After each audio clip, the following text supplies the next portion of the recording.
Bon,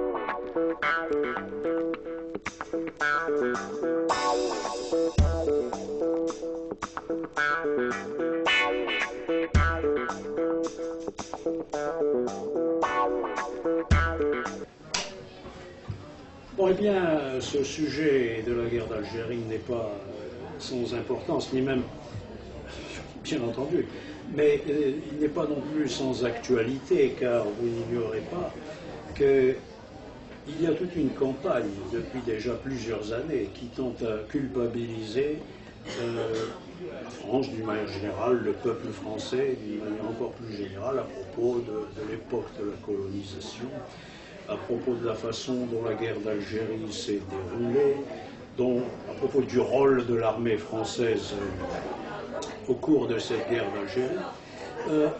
On m'a demandé de venir pour parler avec vous du problème des harkis. Alors je pense qu'il s'agit de parler plus exactement de la façon dont la guerre d'Algérie s'est terminée. Et je pense que si l'on peut compter effectivement le drame des harkis au passif de la politique du général de Gaulle, telle qu'elle s'est déroulée et telle qu'elle a mis fin à la guerre d'Algérie, il ne faut pas oublier aussi les problèmes qui sont ceux des pieds noirs, et en particulier le fait que la fin de la guerre d'Algérie s'est produite dans des conditions qui étaient tout à fait dramatiques, parfois même lamentables, et qui se sont soldées également par l'enlèvement et la disparition de nombreux civils européens. J'ai ici un document que je peux éventuellement vous montrer qui fait ressortir que jusqu'au 19 mars, jusqu'aux accords, oui, les accords, si on peut dire, d'Évian, le nombre de civils européens enlevés par le FLN tournait autour d'environ 800 personnes. Après la période qui suit le 19 mars 1962, on constate que le nombre des civils européens enlevés par le FLN, et dont une bonne majorité est toujours portée disparue, s'élève à plus de 4000. Nous avons donc, je laisse de côté également le problème des militaires enlevés par le FLN après le 19 mars, qui est un problème en soi. Ceci pour dire, et je vous laisse la parole, que la manière dont la guerre d'Algérie s'est terminée a été extrêmement coûteuse, et ceci explique en partie les rancœurs qui subsistent aujourd'hui aussi bien dans le milieu des harkis que dans celui des Français d'Algérie. Alors, je suis d'accord pour dire que la question d'Algérie, la guerre d'Algérie et l'Algérie ont une grande importance, ne serait-ce que parce que la question sera sans cesse d'actualité. La question méditerranéenne, dont la France est la principale puissance souveraine, est toujours une préoccupation importante pour la France, pour sa politique et pour les Français. Et l'Algérie tout particulièrement. Et tout particulièrement dans cette période-là. Notamment au regard de la question de l'immigration, par exemple. Bon. Donc il n'est pas du tout question de nier l'importance de la question algérienne et de la façon dont, en effet, la guerre d'Algérie s'est achevée. Par des accords. D'ailleurs, elle ne s'est pas achevée à ce moment-là, par les accords de mars 62, en effet, je suis d'accord avec vous là-dessus. Et je suis même d'accord avec vous pour dire qu'il ne s'agit pas vraiment d'accord. Vous avez utilisé le mot avec une petite précaution, et je comprends tout à fait cette précaution. D'ailleurs, je tiens à vous dire que vous connaissez fort bien cette question, j'ai donc une certaine révérence à formuler d'emblée.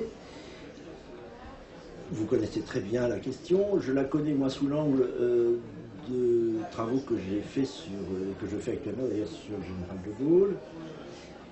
Je veux bien croire que tout n'est pas irréprochable, notamment ces hésitations dans la séquence algérienne. Simplement, ceux qui l'attaquent oublient quand même quelques points de détail qui, comme toujours, le diable dans les détails, ont tout changé. Je crois en gros, mais on va peut-être développer ça dans la conversation, que si culpabilité il y a, elle est partagée. Le gouvernement français a été engagé très mal d'ailleurs sous la 4ème République dans une guerre qu'il a menée sans la mener, avec mauvaise conscience, en faisant des choses qu'il ne faut pas faire. Le général de Gaulle en a pris la suite, il a tergiversé, on peut le lui reprocher. La responsabilité des plénipotentiaires, comme il disait pompeusement algérien, est très lourde aussi, très lourde, car aucune parole, c'est pour ça qu'on peut discuter le terme d'accord, n'a été respecté, même pas les textes. La responsabilité aussi de la situation de fait qui a été créée par l'implantation sur une terre étrangère, car l'Algérie n'est pas une terre française, de colons, ce qui n'est pas d'ailleurs imputable. Je voudrais revenir là-dessus, si vous voulez bien. Pas tant imputable aux deux derniers de nos rois, Charles X et Louis-Philippe, mais beaucoup plus à la Troisième République, qui a été assez aveugle. Donc une situation faite a été créée, il faut bien le dire, et il y a beaucoup d'acteurs dans ce jeu-là. Je voudrais qu'on démêle le rôle des uns et des autres au cours de cette conversation, si vous voulez bien. Certes, on peut remonter aux origines de l'Algérie française, mais je ne voudrais pas, excusez-moi, mais je ne voudrais pas élargir le sujet. C'est la question. Parce que je me suis préparé à parler de la fin de la guerre d'Algérie, du problème des harkis. Mais enfin, j'admets que certaines incursions dans le passé sont nécessaires. Je voudrais cependant préciser ma pensée, et c'est vrai que vous avez remarqué tout à l'heure que j'ai hésité à parler d'accord. Bon. Nous sommes d'accord, ce ne sont pas d'accord. Il y a un accord, il y a une certaine forme d'accord à Évian, puisque ne serait-ce que l'accord de cessez-le-feu. Mais le reste se présente, d'ailleurs ça ne s'appelle pas accord d'Évian, ça s'appelle déclaration gouvernementale. Et donc par conséquent, il est vrai que ça ne se présente pas comme des accords au sens diplomatique du terme. Et je tiens cependant à souligner une chose qui est importante, j'ai même apporté ici la photocopie que je peux éventuellement montrer. Ce qui est quand même très important, c'est que les représentants de la délégation du FLN, et notamment son chef, Karim Belkacem, a signé le document d'Évian. Ce document, il a été paraphé par Karim Belkacem et signé en bonne et due forme et paraphé de différentes pages. Donc par conséquent, le FLN a une lourde responsabilité dans ce qui s'est passé après. Et je vais discuter, si vous le voulez, de la question des origines de l'Algérie française après. Mais ce que je voulais dire, c'est que il est vrai que les accords d'Évian n'ont pas été respectés. D'ailleurs, que s'est-il passé? Je l'explique dans mon livre. L'encre était à peine sèche, c'est-à-dire un mois après. La signature à Évian est le 18 mars, la proclamation le 19. Or, moins d'un mois après, c'est-à-dire le 17 avril, le FLN lance une campagne d'enlèvement dans le milieu des Européens d'Algérie, à Oran, Alger, dans la Mitidja, dans la campagne oranienne. Et ces enlèvements vont tout de suite porter sur des milliers de personnes.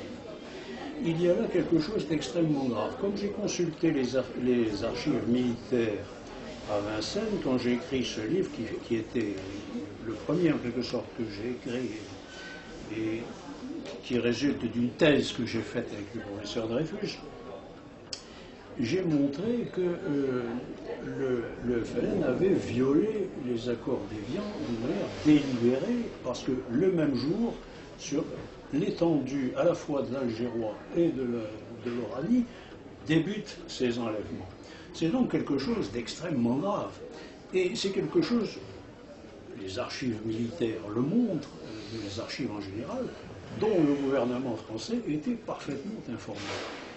On peut donc Ah oui, penser... donc ça c'est incontestable. Ça, c'est On vrai. peut donc penser que pour des raisons que vraisemblablement ils estimaient se confondre avec la raison d'État, les gouvernants de l'époque ont fermé les yeux, ou tout au moins... Et c'est aussi incontestable. Excusez-moi de vous avoir coupé. Pas du tout. Je vous coupe. Mais là, nous sommes d'accord. La façon dont vous présentez les choses est, à mon avis, très lucide. Je crois que ça s'est passé comme ça. Et il y a eu, et la préoccupation n'était pas absente pour le lui reprocher, moi je ne lui reproche pas, d'une manière générale, la préoccupation appelée aujourd'hui raison d'État était très présente dans l'esprit du général de Gaulle à plusieurs tournants de sa vie. Et là, il y a eu une raison d'État. Je crois qu'il s'est dit, après ces fameux accords qui n'en étaient pas, ces déclarations paraphées avec 50 000 arrière-pensées, c'est-à-dire de façon très coupable par Belkacem, protéger la population française, qui était française, protéger les harkis qui servaient la France, dans laquelle nous avions des responsabilités et des devoirs, et maintenant des dettes, d'ailleurs. C'était quand même prendre le risque de reprendre les hostilités, c'est-à-dire de prolonger sans fin une situation qui était dommageable pour la France. Songez, il faut vraiment songer à ça. Je sais ce que vous allez penser. Vous allez dire, il voit le poisson. Ben, et non, parce que je me mets à la place du général de Gaulle, excusez-moi, en 62. Il était impatient de régler une question qui ne l'était pas, c'est-à-dire la supranationalité européenne. Il voulait y substituer l'entente franco-allemande. Or, l'Allemagne profitait de la faiblesse française. Et d'ailleurs, elle était aussi un acteur du drame, car elle a favorisé les ennemis de la France. Le général voulait régler la question européenne en trouvant un équilibre européen favorable à la France qui se substituait aux anciennes folies de la supranationalité type Monnet, des années qui ont précédé la Ve République. Il voulait mener une politique de puissance, notamment vis-à-vis des États-Unis. Il voulait renouer des rapports ô combien distendus par les errements de la Quatrième République et aussi par la faiblesse française qui avait été si sèchement battue en 1940, des rapports avec le reste du monde. C'est ce que vous appelez à l'instant, et c'est ce que j'appelle la raison d'État. C'est-à-dire que là, vous n'allez pas être content de ce que je vous dis, mais il y avait plus important que ça. Et c'est le drame pour ceux qui étaient là. C'est que dans l'esprit du chef de l'État, du président de la République française en train d'être reprise en main à l'intérieur comme dans sa politique traditionnelle dans le monde, en Europe, dans le monde et dans les États-Unis, il y avait plus grave. Et il fallait tourner cette page. Et donc il a fallu fermer les yeux. Ils ont fermé les yeux, tout en sachant ce qu'il y avait derrière les yeux. Je ne dis pas qu'ils n'étaient pas au courant. Mais prendre la responsabilité, cher monsieur, de protéger, c'est-à-dire par les armes, les Français et les harkis, c'était prolonger sans fin cette guerre si dommageable pour la France. Voilà. Je ne sais pas si j'aurais fait la même chose, mais je comprends ce qui s'est passé dans la tête du général de Gaulle. Et s'il y a quelque chose à lui reprocher, c'est peut-être avant. C'est la duplicité, la terrible duplicité des premiers mois ou même des premiers jours qui ont suivi son arrivée au pouvoir. Là, oui. Et puis ensuite ses hésitations. Il ne voulait pas lâcher la chaîne, au fond. Et il savait que c'était nécessaire. C'est dramatique pour lui aussi, de toute façon. Mais enfin, il en a résulté des promesses non tenues, des hésitations, des espérances qui ne pouvaient qu'être déçues. Et ça, c'est en effet très critiquable. Mais sur 62 et sur l'impératif de raison d'État, là, je le comprends. Oui, alors vous comprenez, mais vous comprendrez aussi que certains, pas seulement des historiens, le retiennent contre lui. Parce que vous dites, je trouve quand même que vous faites bon marché et des harkis et des pieds noirs. Parce que vous dites, il aurait fallu reprendre la guerre. Non. N'oublions pas, en effet, un certain nombre de directives qui sont accablantes pour les autorités de l'époque. Quand on envoie dans les chaînes de commandement militaires des directives demandant de ne rien faire pour rapatrier les harkis, lorsqu'on, à plusieurs reprises, pas seulement une fois au mois de mai, M. Jox, mais à plusieurs reprises, les responsables militaires demandent qu'on n'aille pas rechercher les harkis dans les villages où ils peuvent être en danger. Il y a là une... Disons que l'honneur est sacrifié. Et, quel honneur? Ben, l'honneur français, l'honneur militaire, parce qu'on ne laisse pas les combattants sur le terrain, on ne les laisse pas tomber dans les mains de l'ennemi sans chercher à les sauver. Or, c'est ce qui s'est passé. Les directives étaient: n'allez pas les chercher, faites en sorte que ceux qui sont dans les camps, eh bien, on n'en accueille pas d'autres. Enfin, je donne toute une série de directives qui s'échelonnent, nous apprenons tout l'été 1962. Cet abandon est un abandon, si vous voulez, qui ne résulte pas d'une négligence. D'ailleurs, c'est vous qui parlez de duplicité. Il ne s'agit pas d'une négligence, il s'agit d'une véritable politique qui se répète, avec des directives qui sont toujours dans le même sens. Et lorsqu'au mois de novembre, toute la presse française commence à se faire l'écho de massacres de harkis plus ou moins systématiques, et sur toute l'étendue du territoire algérien, des directives militaires viennent encore rappeler que les capacités d'accueil de la métropole sont saturées, ce qui est extravagant compte tenu de ce que nous savons. De sorte que, tout ceci pour dire, cher monsieur, je comprends les exigences qui, aux yeux du général de Gaulle, étaient primordiales, à savoir l'Europe, la balance entre les deux grands, enfin, etc., etc. Tout cela avait son importance, mais ceci n'explique pas une négligence, même parfois un mépris. Le livre de Perfit, ici, nous montre de Gaulle, le 5 juillet 1962, des centaines d'Européens sont massacrés à Oran par des gens, des civils, des gens du FLN, des militaires, des civils armés, etc., etc. Donc ce massacre concerne plusieurs centaines de personnes. C'est monstrueux. Les choses ne se passent pas du tout comme il était prévu qu'elles se passent au terme des accords d'Évian. Christian Fouché disait quelque temps après: tout rentre dans l'ordre en Oranie. Et là-dessus, il y a un massacre de plusieurs centaines de personnes. Or, si vous lisez le livre de Perfit, vous verrez qu'à la réunion du Conseil des ministres qui suit, le général de Gaulle dit textuellement ceci: en Algérie, à part quelques enlèvements, tout se passe bien. C'est ahurissant. Il n'y a pas seulement une duplicité, il y a aussi une indifférence. Et quelque chose qui n'est pas acceptable, si vous voulez, d'un point de vue moral. Ça me fait penser à la phrase de Saint Paul, n'est-ce pas?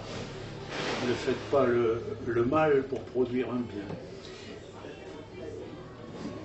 C'est inacceptable d'un point de vue moral. Et ce qui est inacceptable d'un point de vue moral peut être acceptable et même nécessaire d'un point de vue politique. Ouh là là. Écoutez, je vous laisse la responsabilité. Ah, de la politique. Et nous sommes ici dans une question politique, pas une question morale. D'autant que je le répète, s'il y a tort, ils sont intimement partagés et depuis plus d'un siècle. Mais j'incriminerai beaucoup la politique coloniale. Moi, je suis assez anticolonialiste, pour tout vous dire. Je pense que vous n'êtes pas le seul. Il y a toujours eu un parti anticolonial en France. Le général de Gaulle était plutôt dans le parti anticolonial. Il avait montré d'ailleurs, au cours du premier séjour qu'il avait fait dans un pays arabe, à la fin des années 20, à Beyrouth. Il répétait, mais ça c'est tout à fait dans sa conception du monde, il répétait que jamais les Arabes seraient assimilables, que les civilisations étaient trop différentes pour se concilier. D'ailleurs, je persiste à le penser. Sa représentation du monde, vous savez, c'était un essentialiste d'une certaine façon. La France était la France, le monde arabe était le monde arabe, l'Allemagne était l'Allemagne, la Chine était la Chine éternelle, etc. Et un monde en ordre, c'était un monde qui comptait, eh bien, l'Allemagne avec ses Allemands, l'Italie avec ses Italiens, il l'a dit à propos de l'Europe. Et on pourrait dire le Japon avec ses Japonais, la Chine avec ses Chinois, les Mexicains, le Mexique avec ses Mexicains, chacun chez soi en somme. Et c'est ainsi d'ailleurs que le monde est intéressant. La diversité, elle ne doit pas être lue à l'échelle d'une seule nation. Nous la ressort aujourd'hui la diversité. La diversité, c'est la diaprure du monde, c'est la diversité des civilisations du monde, ce qui suppose qu'elle ne se mélange pas. Le général de Gaulle, essentialiste et plathonicien comme il était, n'aimait pas les mélanges. Voilà. Et je ne pense pas qu'il eût approuvé la colonisation, quand bien même s'explique-t-elle par l'histoire de France et une sorte de compétition dans laquelle la France a été lancée, notamment avec l'Angleterre. C'est le drame de l'histoire et c'est le drame de la politique où la morale ne retrouve pas toujours ses petits. Je vous reprendrai simplement sur un point, sur l'honneur militaire, l'honneur du soldat, me semble-t-il, c'est celui de servir et d'obéir à son commandement. Ça n'est pas de se transformer en on ne sait quel Kouchner avant la lettre, consistant à aller sauver les populations en détresse à travers l'univers. L'honneur du soldat, c'est d'obéir. Beaucoup ne l'ont pas fait. Alors, il ferait mieux de ne pas ramener la question de l'honneur parce qu'elle n'est pas tout à fait à leur honneur. Quelquefois aussi généreux soit-il, parce qu'ils ont écouté leur cœur, plus que leur raison. Bon, c'est pas mal d'écouter son cœur, mais c'est pas le domaine. Et c'est pas le domaine militaire. Un soldat n'écoute pas son cœur, il écoute son esprit, il obéit. Et je voudrais vous poser pour finir une question, votre tour, et je voulais vous la poser depuis le début. Qu'auriez-vous fait en 1962, mettons, avant les supposés accords d'Évian? Qu'auriez-vous fait? Vous êtes le général de Gaulle, je suis désolé de vous mettre dans cette position inconfortable je vous suis, dans votre esprit, oui. Mais qu'auriez-vous fait? Je vais vous répondre d'abord. Je vais d'abord vous répondre sur la question de l'honneur. Et vous verrez que c'est la raison pour laquelle je pense que, d'après ce que vous dites, vous considérez le général de Gaulle comme un grand homme. Vous allez comprendre que je ne fais pas grand cas de votre grand homme, et parce que ce que vous dites là, je le trouve absolument inadmissible, parce que vous confondez les choses, vous les mélangez, peut-être, alors je ne vous dirai pas que vous noyez le poisson, mais enfin vous avez une certaine tendance, cher monsieur, à remonter, enfin, à nous écarter du sujet tel qu'il est. Moi, nous parlons d'honneur. Vous me dites l'honneur des militaires, c'est de servir. Mais c'est ce qui s'est passé en Algérie. Mais pour beaucoup, la plupart des militaires ont servi, ils ont servi jusqu'au bout. Au sens d'obéir. Ils ont obéi à la politique gaulliste. Tellement vous ne pouvez pas demander, c'est ça qui est dramatique, vous ne pouvez pas demander à des militaires de mourir pour défendre un territoire, pour défendre des gens qui sont menacés par le terrorisme. Vous ne pouvez pas leur dire de risquer. Les militaires le font, c'est leur travail, c'est leur vocation. Ils le font, de mourir pour défendre la patrie, ils le font pour défendre la liberté. Mais vous ne pouvez pas leur dire de mourir pour une politique qui change à 360 degrés. Il faut bien comprendre qu'il y a des militaires qui ont lutté contre le FLN en s'appuyant sur les populations locales, aussi bien musulmanes que pieds noirs, et qui tout d'un coup, la politique du général ayant changé, on a demandé de s'appuyer sur le FLN contre les pieds noirs et contre une partie des musulmans qui avaient suivi la France. On ne peut pas demander à des militaires de mourir tantôt en se battant contre le FLN et tantôt de mourir en étant allié du FLN. Il y a des choses qu'un militaire ne peut pas ni comprendre ni accepter. Et c'est pour ça que je dis que l'honneur, en l'occurrence, on n'abandonne pas des compagnons de lutte, on n'abandonne pas des camarades de combat. Les harkis étaient des camarades de combat de l'armée française. On les a laissés sur le terrain en sachant parfaitement qu'ils couraient les plus grands risques. Or, ça s'est matérialisé. Les harkis étaient mentionnés dans les fameux accords. Non, vous trouvez. Tricot, par exemple, Bernard Tricot. Je vous coupe, je ne sais pas si j'ai le droit. Enfin, je reprendrai tout à l'heure. Finissez. Tricot, par exemple, assure qu'à Évian, la question des harkis a été posée et que les supposés plénipotentiaires, parce que le nom de qui parlait-il d'ailleurs, une organisation, mais avec qui traiter une organisation militaire, les plénipotentiaires avaient assuré que les harkis auraient le choix des armées et ou venir en France. C'était une assurance orale donnée à la délégation française dirigée par Bernard Foucault. Vous ne répondrez pas tout à fait à la question que je vous pose, qu'auriez-vous fait? Bon, mais je vois bien, vous avez un côté un peu, je vais dire 68 ans, vous avez trouvé ça un peu polémique, mais vous faites passer la raison individuelle et la raison du cœur, vous appelez ça l'honneur, avant la raison politique, avant les nécessités de l'État. Bon, je sais que c'est dans la culture d'aujourd'hui, alors on s'apitoie. Bon, apitoyons-nous. Mais quand même, je crois qu'il y a quelque chose au-dessus, c'est l'intérêt supérieur de la nation. Et il commandait, encore une fois, il n'y a rien d'autre à dire en termes politiques, il commandait que l'on ne reprenne pas les armes pour aller dans les villages, pour protéger les gens qui étaient en danger. C'était une... Donc il fallait les laisser se faire massacrer.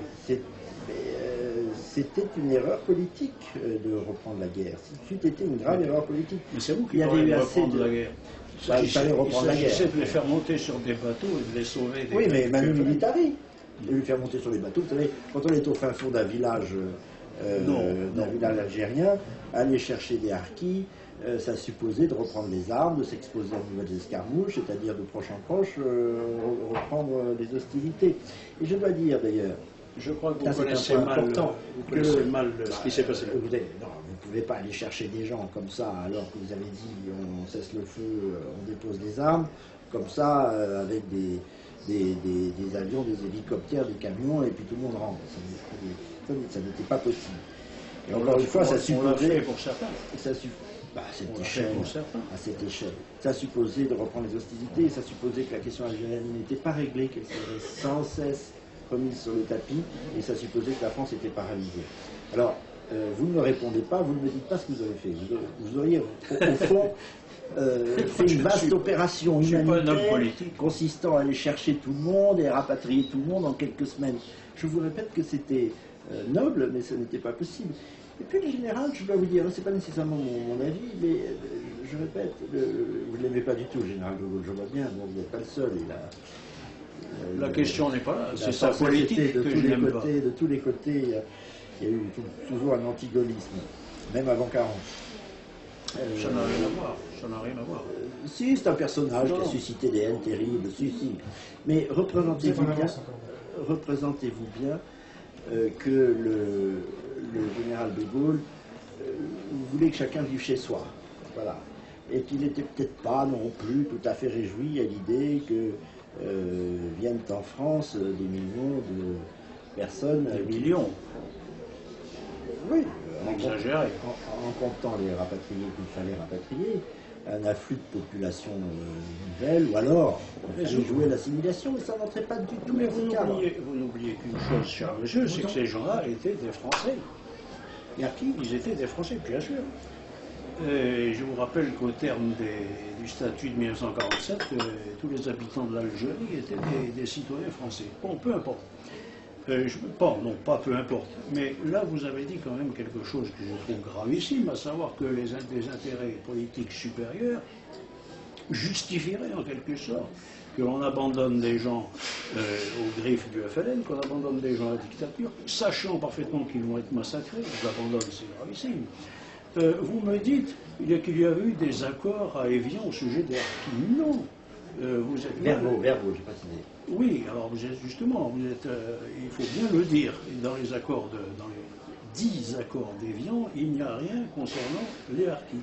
Parce que le FLN n'a jamais voulu accepter que ça figure dans le texte. Et ils ont simplement promis, le FLN a promis qu'il n'y aurait pas de représailles, la belle affaire. Qui pouvait croire à une promesse pareille? Vous le dites vous-même, c'est tout à fait verbal. Donc, compte tenu de ce qu'était le FLN, compte tenu de ce qu'il avait fait dans les années qui avaient précédé, il était tout à fait, compte tenu par exemple du massacre de Mélouza en 1957, où il avait rayé de la carte un visage messaliste, un village, pardon, messaliste, il était tout à fait probable que les mêmes choses allaient se reproduire. Et elles se sont reproduites. Je trouve que vous faites un petit peu bon marché de la morale la plus ordinaire. Bon, moi, mais la morale ordinaire n'a rien à voir avec cette affaire. Si, parce que moi, je suis chrétien et je n'admets pas qu'on jette des compatriotes aux bêtes en disant, bon, bah, l'intérêt supérieur de je sais pas quoi. D'ailleurs, qui définit l'intérêt supérieur? C'est le général de Gaulle, avec ses obsessions et ses lubies que nous connaissons bien. Alors, c'est lui. Il y avait des référendums, il y a eu des élections, il n'est pas arrivé comme ça en parachute. Cher monsieur, j'ai un certain respect pour vous, ne serait-ce que parce que vous avez sur le plan du souverainisme des positions qui sont pas mal. Mais alors, vous me dites des choses qui me font bondir. Qui a défini un référendum? Mais la belle affaire, une ânerie. Elle est approuvée à 90%, ne cesse pas d'être une ânerie. J'entends ça à propos du référendum de 2005 sur la Constitution européenne. Et je vais plus loin. La parole du peuple, c'est la parole du peuple. Je fous de la parole du peuple. Une crapulerie est une crapulerie. Et en ce qui concerne la politique, moi je suis désolé, elle doit être basée sur la morale et pas sur des considérations politiques qui évidemment se suffisent à eux-mêmes. Non, je crois que... Non, nous ne pouvons jamais être d'accord sur ce point. Ah là non, voilà. En effet, là non. Là non. Je n'ai rien... c'est un pis d'ailleurs. Et je crois que le général de Gaulle a disposé la question. Mais en matière politique, je dis bien en matière politique, je ne mets rien au-dessus des intérêts de la nation et de l'État. Il y a au-dessus de la politique et au-dessus des hommes politiques, il y a Dieu, et pour nous, dans notre civilisation, il y a le Christ, il y a la fraternité, et par conséquent, j'ai eu la surprise un jour de lire un article, je ne sais pas, une conférence. Je préfère oublier le nom de la personne qui a fait cette conférence, qui s'intitulait « Le général de Gaulle, chef d'État chrétien ».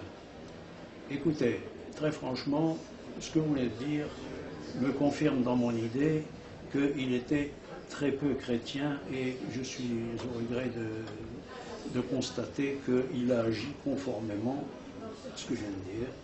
Et c'est bien regrettable, parce qu'il y a des hommes qui ont perdu leur vie, alors qu'on pouvait, avec un peu de bonne volonté, avec un peu moins de raideur, avec un peu plus de fraternité, avec un peu plus de charité, je pense qu'on pouvait en sauver un grand nombre, un très grand nombre. Vous voulez à tout prix que ceci ait eu comme conséquence que la guerre reprenne en Algérie.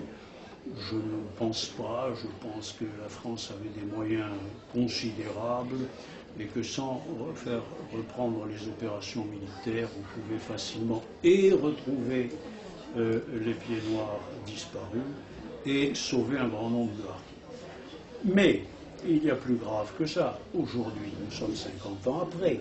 Alors comment se fait-il qu'il soit encore 50 ans après, si difficile de faire reconnaître ce drame des harkis, ces massacres qu'ils ont subis?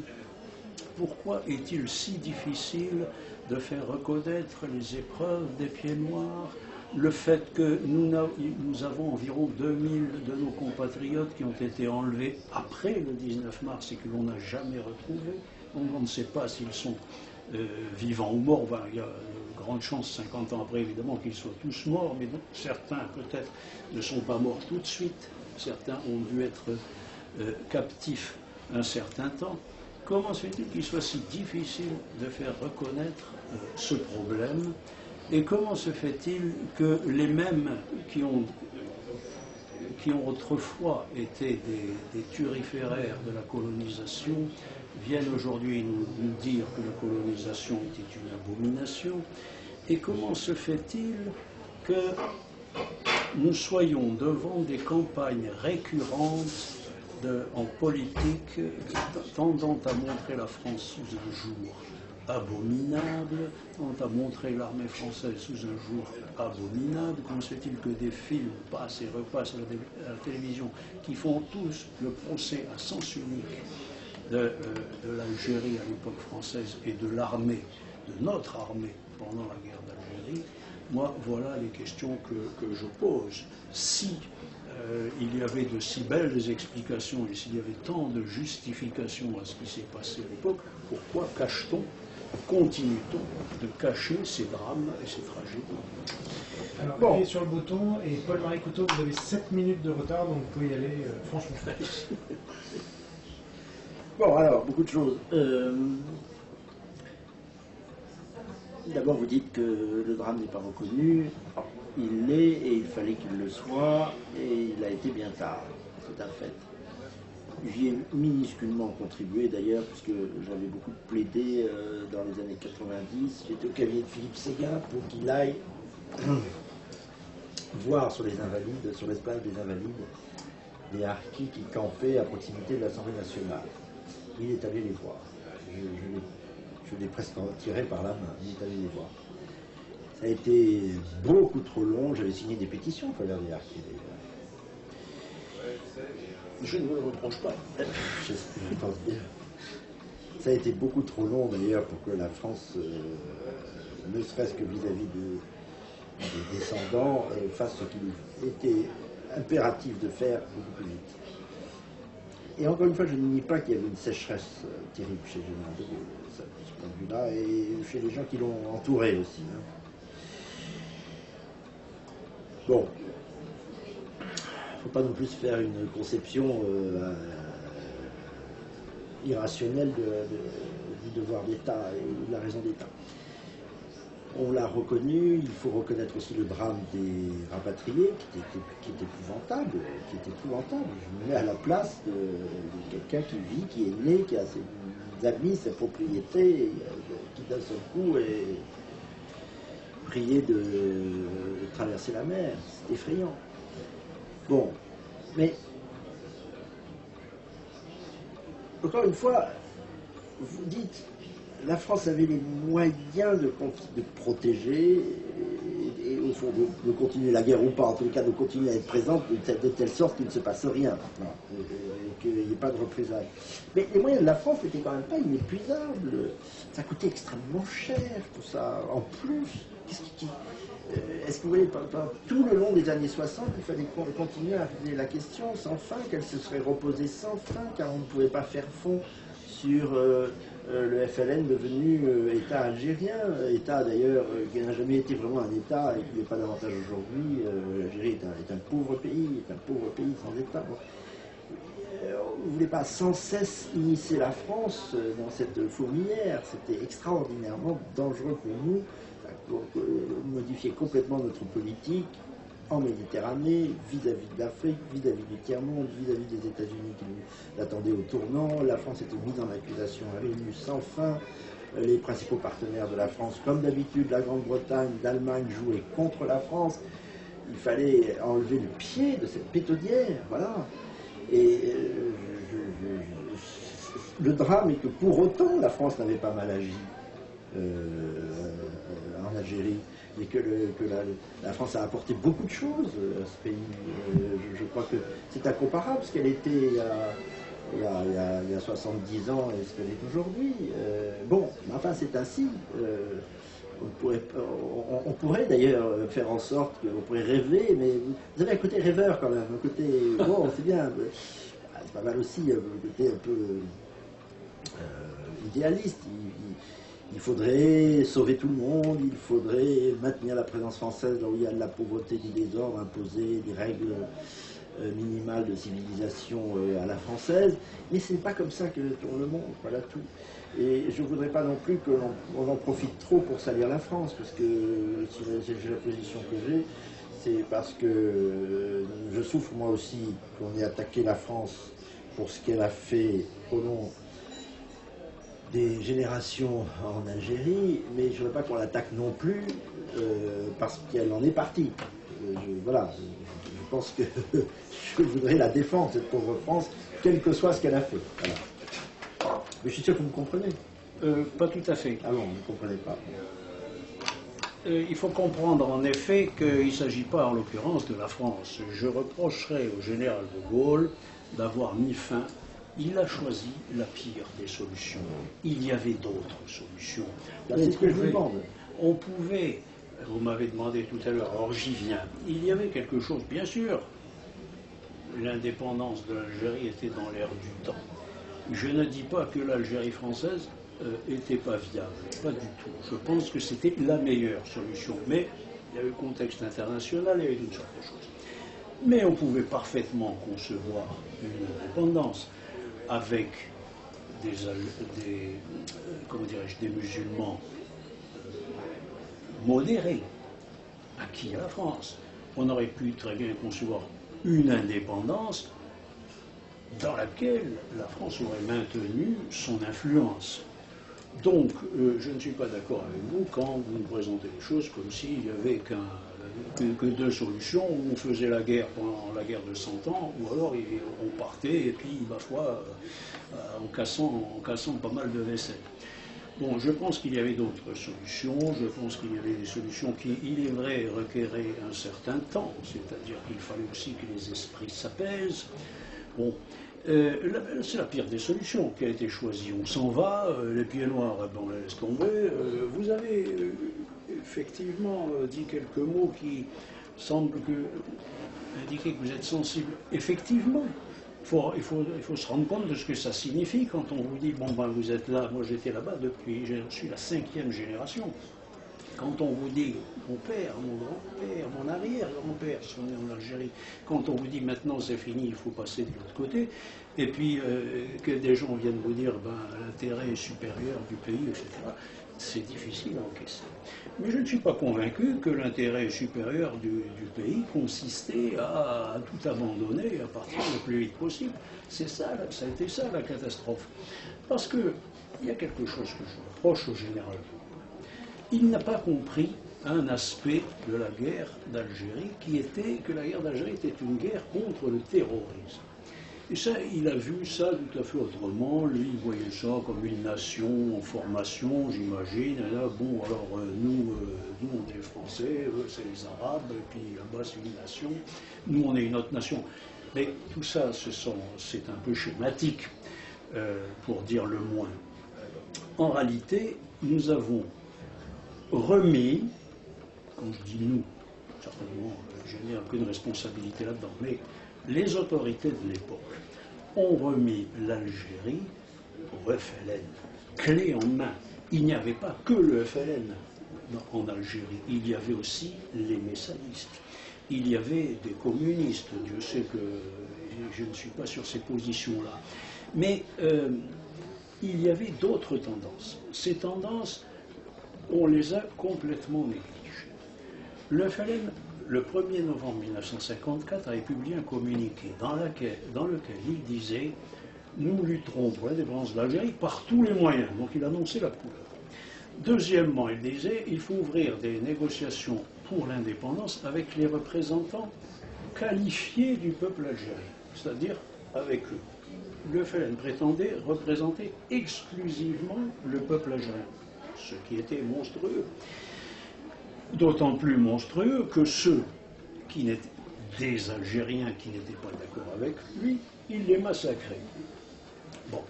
Or, malgré tout cela, on remet à ces gens-là, qui sont des terroristes, on leur remet l'Algérie clé en main. Bon, il se trouve que le FLN était un mauvais serrurier, il n'a pas pu... Mais ça, c'est autre chose. On a fait ça. C'est-à-dire qu'on a bazardé l'honneur, j'y reviens. Rappelez-vous, M. Couteau, de Munich, quelqu'un a dit à l'époque, oui, alors on a eu le déshonneur, mais on a sauvé la paix. Et puis il y a quelqu'un qui lui a répondu, ben vous avez eu et le déshonneur et la guerre. Eh bien, c'est la même chose avec les accords d'Évian. C'est une forme de Munich. C'est le Munich devant le terrorisme. On leur donne à ces gens-là, qui sont des terroristes, on leur donne tout ce qu'ils ont demandé et qu'ils ont finalement toujours exigé, le couteau à la main. On le leur donne. Que se passe-t-il ensuite? Eh bien, il se passe que ceci a eu des conséquences auxquelles peut-être vous ne pensez pas, mais ça a eu comme conséquence de stimuler le terrorisme dans le monde entier. Parce qu'à partir de 1962, des gens qui étaient connus comme des terroristes, des gens qui avaient été constamment dénoncés comme tels, sont devenus tout d'un coup des hommes politiques, des dirigeants d'un pays important, des ambassadeurs, des ceci, des cela. Et tous les terroristes potentiels dans le monde, en particulier au Moyen-Orient, se sont dit, ben pourquoi pas nous? Ceux-là qui couraient dans les montagnes ou qui étaient dans les prisons menacés de châtiment, mais pourquoi pas nous? Et c'est alors qu'on a vu se lever au Moyen-Orient de nouvelles générations de terroristes. Rappelez-vous, en 1970, Remontez un peu dans septembre noir, c'est à peine 7 ou 8 ans après la guerre d'Algérie. Aujourd'hui, le terrorisme est un phénomène planétaire. Et je suis absolument persuadé que la manière dont la guerre d'Algérie s'est terminée, cette consécration que le général de Gaulle a donnée au FLN, a eu de l'importance. Ça a eu beaucoup d'importance pour nous. Alors, 8 minutes de retard. Pareil. vous élargissez quand même la question en faisant une affaire de lutte contre le terrorisme. Ça a une toujours été ça. Une toute autre dimension. Le terrorisme dans la région, il n'a pas commencé dans les années 50. L'État d'Israël, tout le monde le sait, est consécutif à l'action terroriste des militants sionistes, dont certains chefs sont devenus premiers ministres, qui ont eu des ambassadeurs, etc. Le terrorisme, encore une fois, est bien plus ancien. Et alors, je veux bien croire que ça donne une responsabilité particulière, mais qui éradiquera jamais le terrorisme? Qui arrivera un jour à faire en sorte que des tueurs, des tueurs, et encore une fois, c'est vieux comme le monde, soient un jour reconnus comme des responsables. On a beaucoup fait le parallèle avec la résistance française. Ah non, Et les terroristes, les là, je soi-disant vous arrête, terroristes, ça n'a rien à voir. Ne m'arrêtez pas, ne m'arrêtez pas. Ça n'a rien à voir. Le terrorisme, évidemment, en face d'un État, a des armes que l'État n'a pas. Il peut perpétuellement taper n'importe où, partout, etc. Et, le fait est qu'il vaut mieux ne pas lui donner. C'est pas ce que faisait la résistance française, vous l'admettrez. Quelle faisait quoi? Elle tapait n'importe où, n'importe qui. Jusqu'à preuve du contraire, c'était L'occupant, si, quand même. Justement, je suis d'accord. Donc ce n'est pas ça le terrorisme. Le terrorisme, c'est justement taper n'importe qui. C'est installer la terreur à des fins politiques. Mais. Ah non. Bah, si. Pas d'accord. Bon, ça, non. Vous savez, les années, les journées de septembre 92, elles ont abouti à la République, elles avaient une petite allure terroriste aussi. Je veux dire, le terrorisme, encore une fois, il ne se résume pas à cette affaire, à cette affaire algérienne et aux années 50. Vous avez l'air de penser que le terrorisme d'aujourd'hui est né de cette situation. Non, il est très ancien, spécialement dans la région. Non, il y a une spécificité de ce terrorisme-là dans des pays se réclamant de ce type de violence pour stimuler des prétendues luttes de libération nationale. Mais j'y reviendrai. C'est vous qui avez eu le retard. J'y reviendrai. Ça passe. Bon. Je crois que bon, mettons de côté la question du terrorisme, parce que je pense que ça nous engagerait très loin. Mais non, parce que là, en effet, à ce moment-là, oui, à ce moment-là, vraiment, c'est sans fin. Je sais qu'il y avait un parti de la guerre. Ce qui se passe aujourd'hui, c'est la continuation. Excusez-moi. Est-ce qu'il faut... Oui. Je sais qu'il y avait un parti de la guerre. Il y a un parti de la guerre à outrance. Il y avait un parti de la guerre à Alger, à Oran, parmi les Français, dans les années 60. Donc ce parti de la guerre, qui voulait tout faire pour prolonger la présence française, quel qu'en soit le coût, ce parti de la guerre n'était pas raisonnable. Et il pouvait, en effet, il y a eu du terrorisme du côté de l'OAS après, hein, vous savez, là, on n'a pas besoin d'attendre septembre noir, il y a eu du terrorisme sans fin, il y en a partout du terrorisme. Ce parti de la guerre voulait sans cesse que les hostilités continuent pour protéger sa terre, ce qu'il pensait être leur terre, mais ça n'était pas conforme aux intérêts de la France. Vous me dites, c'est pas chrétien. Et De Gaulle n'était pas. Et De Gaulle ben non, en tout cas c'est ma conception, De Gaulle n'était pas chrétien, mais alors très peu de rois de France étaient chrétiens.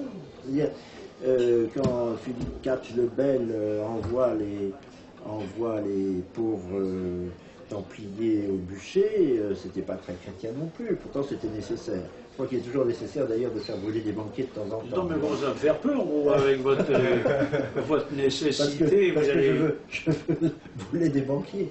Je crois que réduire la dissidence occitane, c'était aussi une nécessité.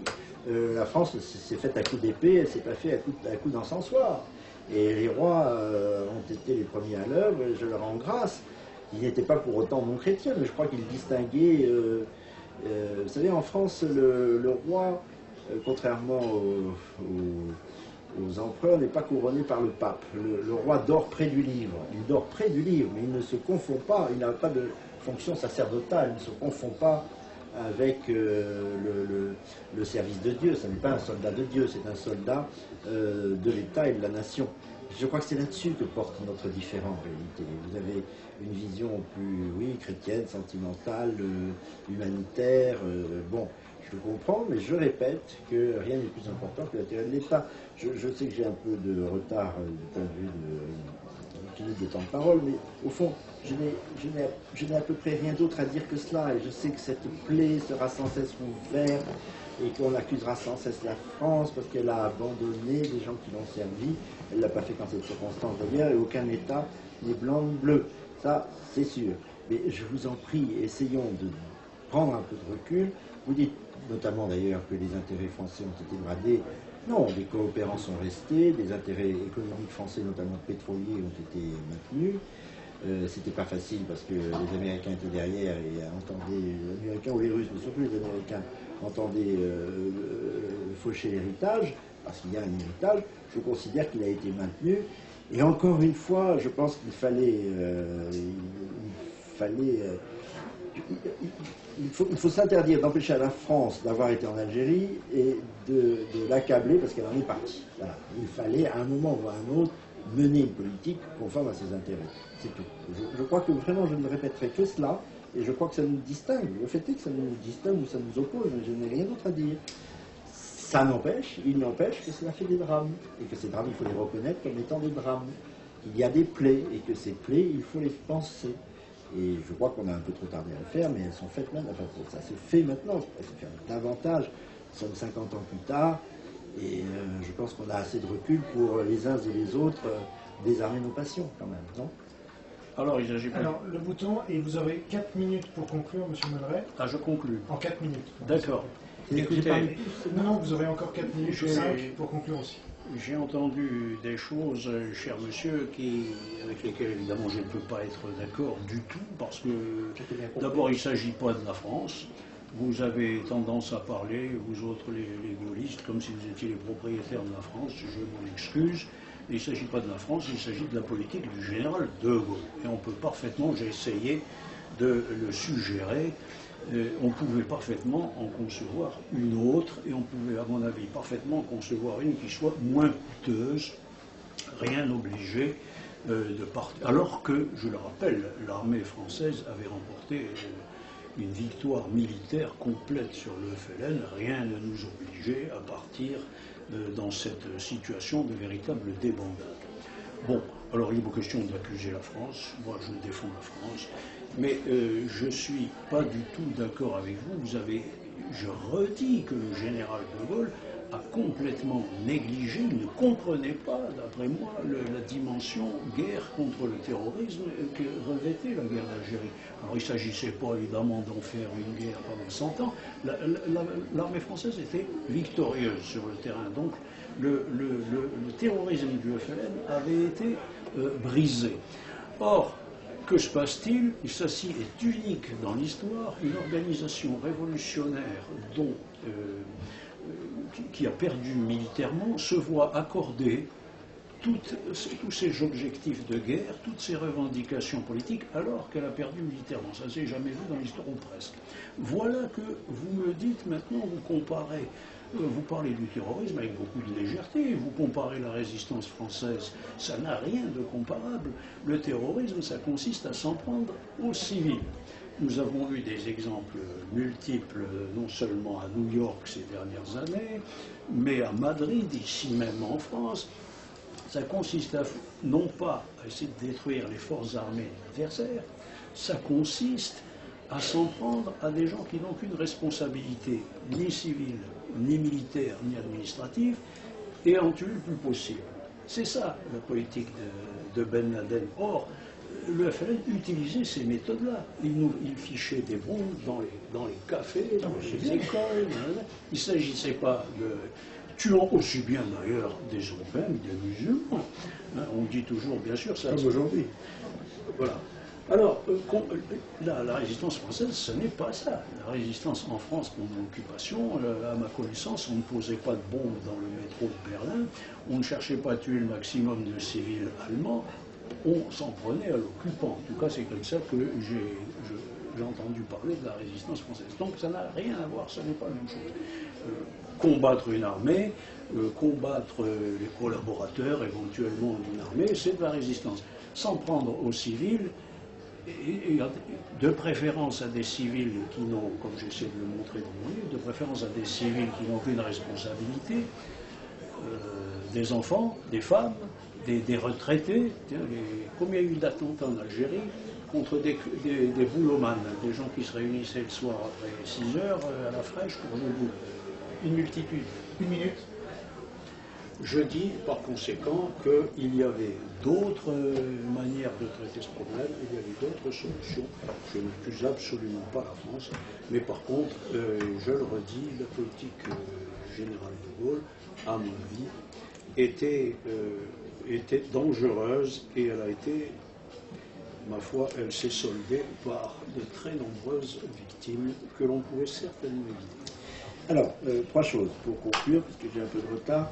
Vous dites obstinément à la politique du général de Gaulle, comme s'il était seul à vouloir la mener. Je vous signale qu'il est arrivé au pouvoir dans les constitutions que vous savez, qui ont été sanctionnées par le peuple français, par l'approbation de la Constitution, puis ensuite par l'approbation des accords d'Évian. Il y a eu assez de référendums. Le référendum, je l'aime. C'est un instrument que j'apprécie et dont je respecte le résultat. Bon. Alors, la politique du général de Gaulle était la politique de la France, ou alors il n'y a plus d'État. C'est ce qui différencie des européanistes. Et n'est-ce pas tant mieux. Je m'en félicite, et je suis cohérent. Et je dois dire que c'était aussi la politique de la France, indépendamment de la politique des Français, parce que je crois que traditionnellement, je répète, pour la France, un monde en ordre est un monde qui respecte la diversité des civilisations. Les rois de France n'ont pas été très colonialistes, finalement. Le colonialisme est plutôt le fait de pays plus au nord, l'Allemagne, la Grande-Bretagne, qui n'ont pas la même conception d'un monde en ordre, ils sont beaucoup plus interventionnistes. Je crois que la France est le modèle de la nation et qu'elle veut bien rayonner, mais elle n'entend pas, comme toute nation, dominer le monde. Bon. Alors, c'était tout à fait conforme, je crois, à la politique traditionnelle de la France. D'ailleurs, le comte de Paris l'en a approuvé, puisqu'il était représentant de cette tradition-là. Il était là par une voix parmi d'autres. Beaucoup de royalistes, Pierre Boutan, etc., ont bien compris que c'était un peu dans le train général, enfin dans le film général, dans la tradition générale de la politique de la France, que ne pas perpétuellement occuper par les armes une terre qui était disputée par les autochtones. Bien. Alors, pas tous. disputée par des autochtones. Ensuite, vous mettez l'accent beaucoup sur le terrorisme. Je n'ai pas comparé, vous savez très bien, ça serait une puérilité de ma part, je n'ai pas comparé les terrorismes, enfin, tout au moins les actes de résistance français avec le terrorisme qui s'attaquait en effet aux passants ou aux consommateurs sur la terrasse des cafés. Je dis que dans le terrorisme, on a mis beaucoup de choses. Donc, le problème devient beaucoup plus difficile à démêler. Le terrorisme peut être poursuivi partout, en tout lieu, sans fin. Les Américains aujourd'hui, les États-Unis font l'expérience d'une guerre au terrorisme qui n'en finit pas, qui n'arrive pas à trouver de terme, qui est d'ailleurs quelquefois prétexte à des actes que aussi la morale réprouve. Je ne m'engagerai pas dans la problématique du terrorisme au sujet de la guerre d'Algérie. Parce que je crois que ça brûle beaucoup les lignes. Il est vrai simplement qu'il y a une opposition sur deux conceptions, sur deux points. Premier point où nous divergeons, est-ce que la raison d'État est plus forte que tout en politique? Je dis non, vous dites oui, il y a, comme Antigone, des lois supérieures. Bien, nous divergeons là-dessus. Deuxième opposition, vous nous avez dit l'Algérie française, il est faux de penser que l'Algérie française n'était pas viable. Vous considérez qu'elle était viable. Bah, moi, je ne vois pas très bien comment on aurait pu faire. Parce que vous dites très gentiment en passant qu'à partir de après la libération, tout habitant d'Algérie était citoyen français. Si l'Algérie était viable, tout habitant d'Algérie aujourd'hui est citoyen français. Comme dit l'autre, je demande à réfléchir. Et je crois vraiment que les conséquences eussent été incalculables et très très lourdes. D'ailleurs, je pense que la guerre n'aurait pas cessé, je pense que le terrorisme n'aurait pas cessé, je pense que 50 ans plus tard, on serait encore empêtré dans ces affaires-là. Je sais qu'il fallait trancher et que trancher est dur. Le général de Gaulle l'a fait à sa manière, qui est une manière militaire. Il l'a fait avec l'approbation de la France et je voudrais bien que la France cesse d'être accusée aussi en cette circonstance comme elle est en tant d'autres. Voilà. Je peux en dire un mot ou c'est fini? Il reste une minute de Paul-Marie Couteau qu'il peut vous offrir éventuellement. Je vous offre ma minute. Vous êtes gentil, Goton. Comme ça, vous aurez le dernier mot. Ouf, c'est pas ça.